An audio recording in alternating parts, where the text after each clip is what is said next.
What's up, everybody? Welcome to part four of week four, breaking down college football and pro football. We just finished with the college football breakdown, the games I liked, parts one, two, and three. We're going to dedicate part four just to the NFL, and let's jump right in and review. And five and six last week, and that was a tough pill to swallow. One thing about this year so far, I know it's only been 2 weeks, but um, these new rules here with the pass interference for offense and the reviews on you can review pass interference on that and some other things have been just I don't like it. The rules. I don't like the rules at all, and I think this it's affecting the game here. So um, the NFL is very powerful. It can turn a bankroll to dust in a minute. So these early weeks are going to be very, very conservative and very, very careful with the NFL until I get a feel for what's going to happen this year, so to speak. I did not like the way some of the games turned out last week. We did get unlucky with a couple of injuries, which could have swung it the other way. But um, this is it's week two, and I'm a little hesitant to say this, but this is a tough. The NFL's tough so far. I've never really thought that. I always thought the NFL was um, not, I don't want to say easy, but doable. And my past record, I think, has shown that. Um, but week two, boy, it was tough. I'm glad I didn't lose more than I did. All right, quickly, Panthers, the Thursday night game, what a joke that was. Cam Newton, I don't know what's going on in his head with his outfits, and now he's out this week. And I don't know. And why aren't you calling his number on these fourth and short is beyond me. Something's not right with Cam. Something's not right with Rivera, which I've always said Ron Rivera is not a good coach, but whatever. Okay. The Vikings plus 2.5. I mean, they had a touchdown get called back on something that some replay bullshit that challenge. Seahawks. Big Ben got hurt. I don't know if that caused them to lose or not. I've always liked Mason Rudolph. I thought it was a really really great pick by the Steelers to get him. They're 0-2, so I don't think you can blame Antonio Brown anymore for their woes. They're just like Tomlin. Hey, let's kick a field goal when you're down three possessions. But anyway, Dolphins. Look, I'm going to take them again this week. I'm going to take them again this week.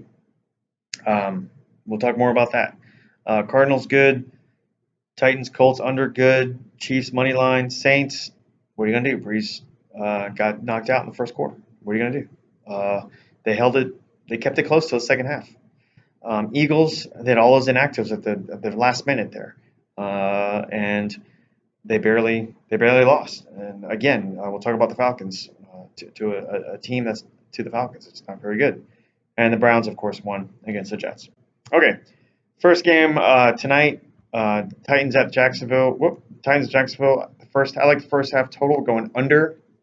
I think 21 is a good number. Got it at 20. On Pick Monitor, my bookie has it at 19 at minus 120, and Bettas has it at 17 and a half plus 105. I went ahead and went to 19 and paid the extra juice.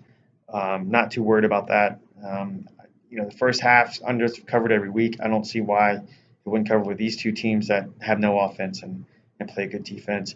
I lean Jacksonville, but with all the drama and everything going on, I didn't feel confident enough in backing them. But who doesn't like this Minshew guy? I loved him at Washington State. It's very cool to see him have an opportunity. I feel bad for Nick Foles, but I think it's kind of cool. If Ramsey would just shut up and play football, I think they could actually dig themselves out of this hole here. But what do I know? Falcons Colts. Listen, guys, Philly barely lost to the Atlanta Falcons with all those inactives. Okay, we saw how bad the Falcons were in Week 1. They beat Philadelphia, but I mean, so now they're going to go on the road, and this line is going down. This line is going towards the Falcons. I don't get it. I love the Colts this week. I love them. Dolphins at Dallas. 21.5. I mean, how can you not take 21.5? And wouldn't it be so Dallas to lose to Miami? I mean, wouldn't it just be like so Dallas Cowboys for them to either lose or like barely win against the Dolphins? So I'm going with that. I'm going with Dolphins here. 22.5. I mean, guys, I know they're bad, but come on, it's 22.5 points. Now I'm not taking the Jets because they don't even Patriots are better a lot better at finishing and winning these types of games where I can see Dallas like getting drunk the night before and just really not being focused and whatever. Okay, Panthers at Cards. I haven't seen a line on this yet, but I have the Cards -3, and Cam's out. I like them at -3 before the news broke with Cam coming out because that team is just not right. He is not right now. They got to go on the road against a Cardinal team that's playing with a lot of confidence. I mean, they covered against the Ravens last week. We saw what they did to Detroit. This is a team that they could beat. Um, Pick Miner's got them at +2.5. I'm not really sure what's going on. I haven't seen the line on them at all. I don't know when the line will come out, but if it's -3 or less, I'm all over the Cards. Rams at Browns. Capped this at Browns +3. Finally moved to 3.5. Went ahead and grabbed it. I think there's value here with home team getting more than a field goal. Uh, I don't think we can put a lot of stock into what the Rams have been doing this season. They beat Panthers, yes, but it was a close win, and we know how bad the Panthers are. And they beat the Saints with Breeze getting knocked out in the first quarter. So, uh, how can you put we don't know anything about the Rams, and I think maybe the Rams' regression is real. Um, this is a great opportunity for the Browns to say, hey, we beat the NFC champ, and with 3.5 value. Finally, Bears at Skins. I think the Bears got away with one last week. I get it, but that's a tough place to play. Denver's very hard to beat at home. Washington, not so much. It's an NFC game. They're going to be up for it. I don't. This Bear team is going to continue to improve on offense. I don't think Washington's be able to keep up with them. I'll lay the 4 points, no problem. And then finally, a two-teamer here, +6. Went ahead and fired on this. Vikings -2.5 at home against the Raiders. We know the Vikings are a different team at home. The defense is nasty at home. The crowd noise will bother the Raiders a lot. I think the Vikings win going away, whatever that means. People say that all the time. I don't even know what that means. And then Broncos at Packers.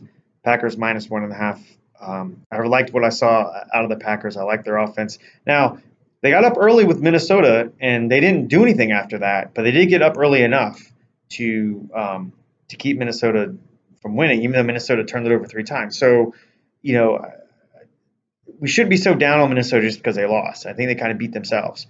But the Broncos aren't Minnesota. Isn't Minnesota, especially with Flacco, and if they're going to throw it as much as they did last week, it's not a good recipe for a win. And I don't think you can sit there and try and grind it out with the Packers. Packers are going to score points. We saw this. Score 21 on Minnesota early.